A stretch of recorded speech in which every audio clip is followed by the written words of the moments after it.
Hello everyone, so this is my first time doing a spore print and I probably should have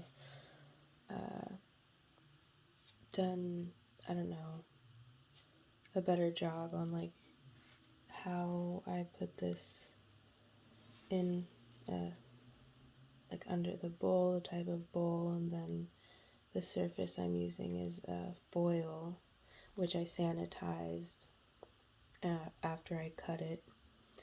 And so I also taped the bowl down to like a stack of maybe 5 or 6 papers, which I should have probably put the bowl and taped it down to like a glass surface, because that would be less, it wouldn't be as porous as the paper. So it could have been a disaster, but I guess we're gonna find out now. So I'm gonna take the tape off by cutting it around the edges, and once I take the bowl off, I'm going to then set it aside, take the cap, the mushroom cap, I'm gonna set it aside, and then I will take the bowl and reset it on top of the spore print, if there is one, we'll see. The spore print that was made, and recover it for another 6 to 12 hours. And uncover it in the morning, and that will be our spore print, our final product.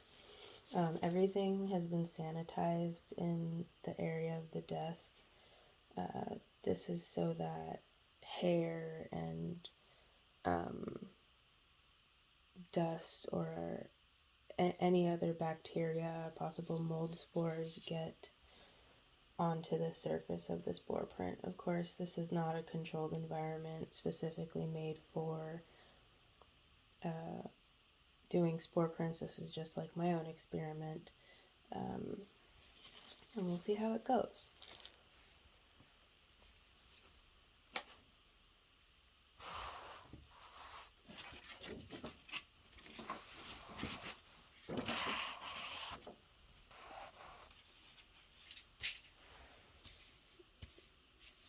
And this is so I can put the mushroom cap on there when we're done. And I have my knife here. I don't have a scalpel, but I've cleaned it off as best as I could with rubbing alcohol and also a lighter. So now I'm just going to cut the tape.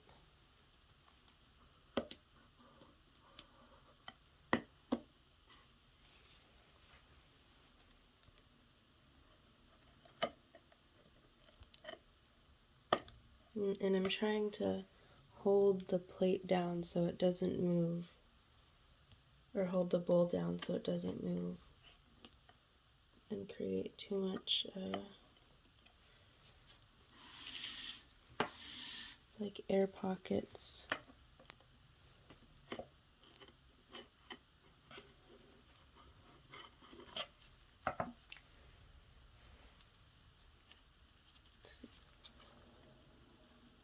This side's not fully off yet. Cut again. Okay, so now I'm going to take the bowl off. Okay.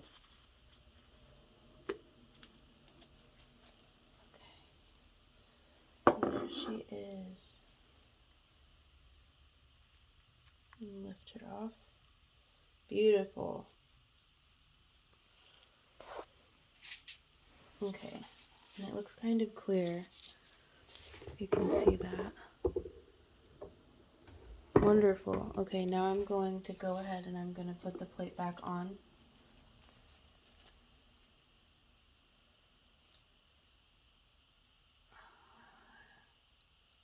Try to fit the edges. I don't like what's got stuck. Okay, perfect. And I already have some tape prepared.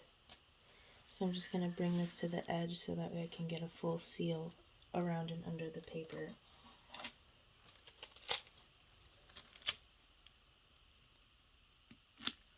Just tape.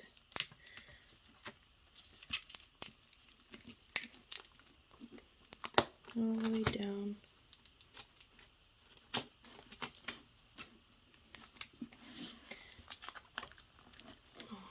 Make sure you try to get a tight seal on all sides.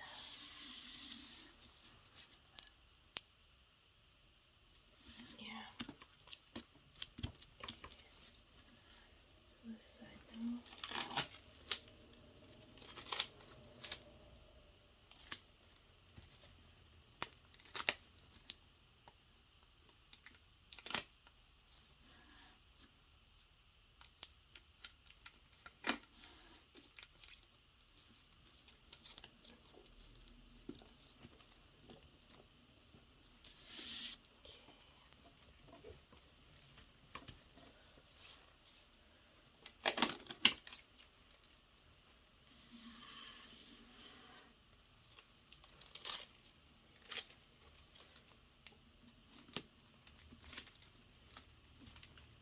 And this is gonna dry out for another 12 to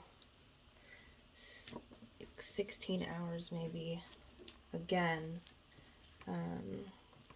I noticed some moisture in there, so we want that to dry out, so that way we can have a clear spore print.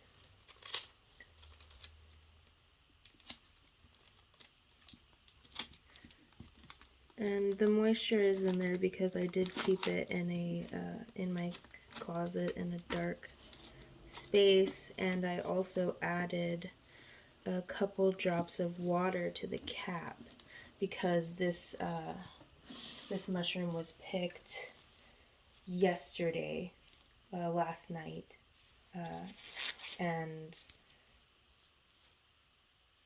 not last night, it was picked a day ago, and so I had kept it overnight and then decided to do a spore print with it after about maybe 20 hours. It was it had been picked, and then I decided to do the spore print. So the fact that there's a print actually showing up is awesome.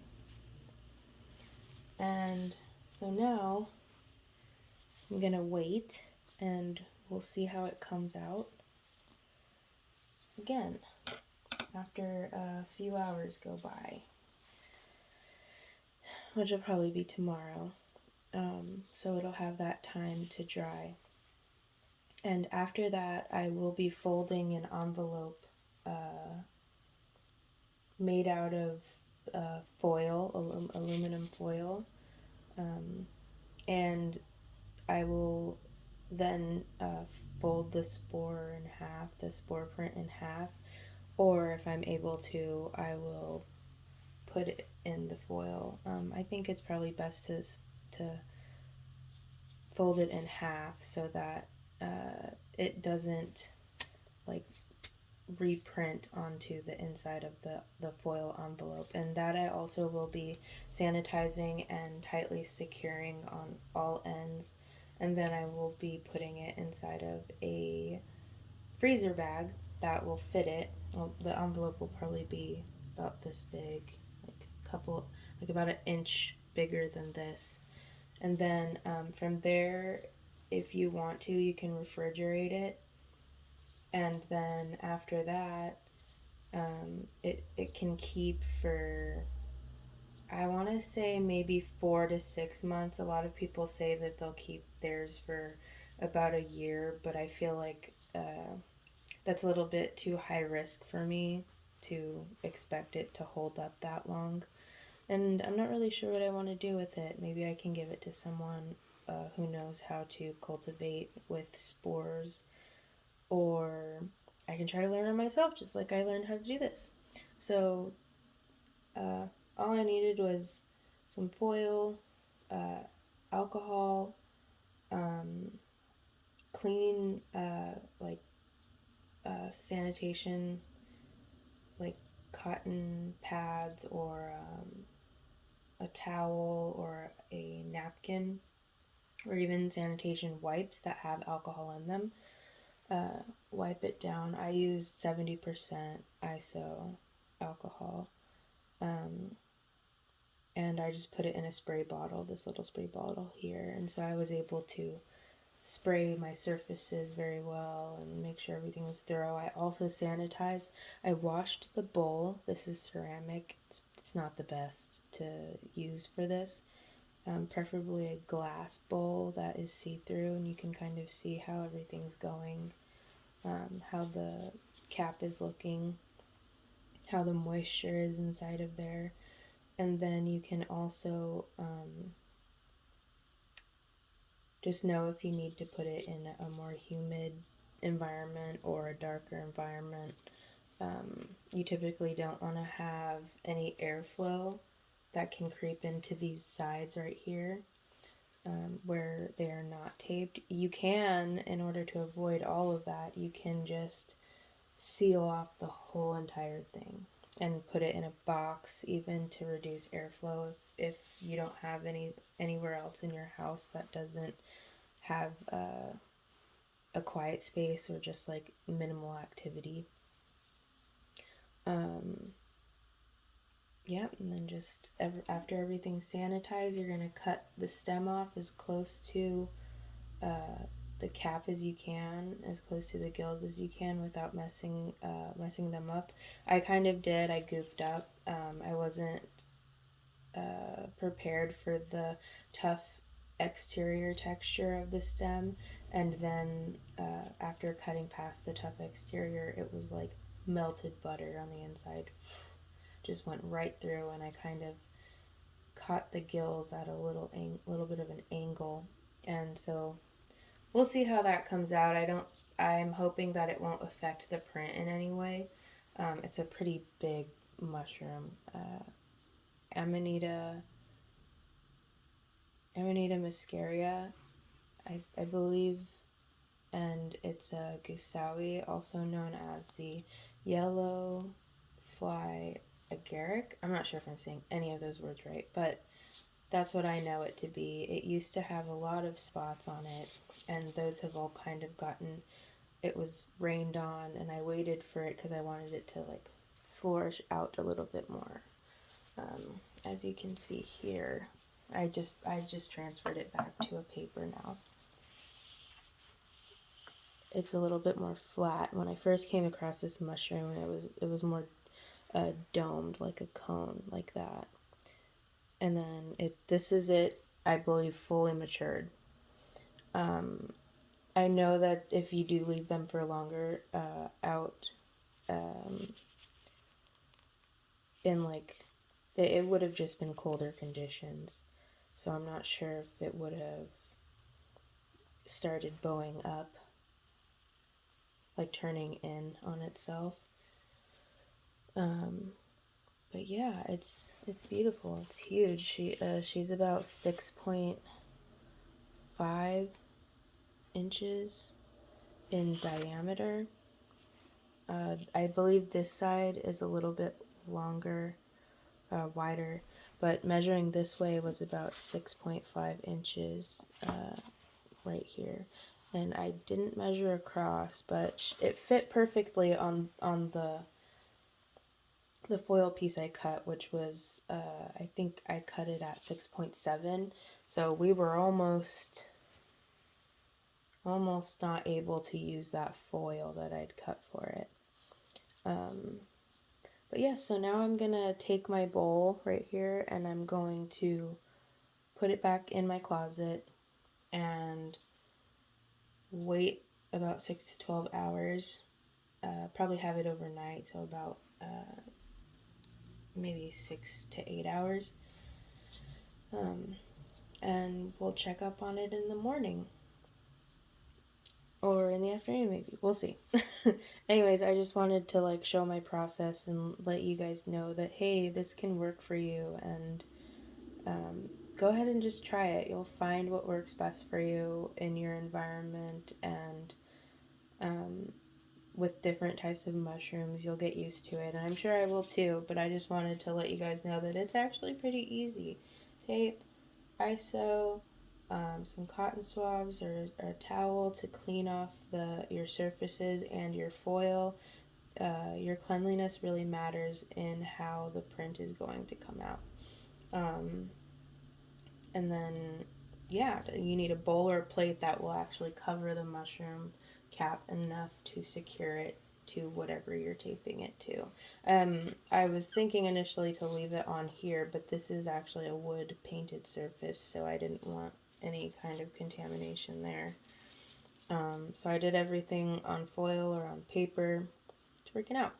I'll have an update for you guys with the finished product, and also I'll have an update coming for uh, the drying process of this. I'm actually going to leave it out to dry uh, for the time being overnight, and I have a paper bag that I'm going to use to just set it in there and dry. Then also I'm going to bake it in the oven, and that will speed up the drying process versus waiting months or weeks or however long it takes to naturally dry out. Also, um, the heat will also help with the ibotenic acid content that's in it, and it will it will make it less, I guess, toxic in that way. So what you want in an amanita mushroom is you want to have the least amount of ibotenic acid, as that's the one that causes negative side effects such as the nausea or dizziness, like not deliriousness, but just the dizziness of, I don't know, people talk about like that drunk feeling, and it's caused by the ibotenic acid. The more psychoactive properties or the euphoric uh, high that you get is from mucimol, which is the dominant compound within the Amanita muscaria mushrooms. So, heating will get rid of as much ibotenic acid as you can, and it will also make it a little bit more edible. It won't get you as sick by eliminating as much as you can of that compound.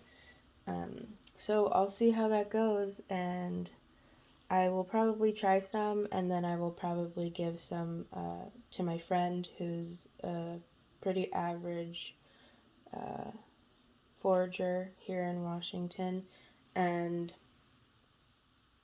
I don't think he's ever had Amanita, and I never have either, so we'll see, and I'll update you guys on that process, how eating it goes, and also how the print goes. Thanks for watching.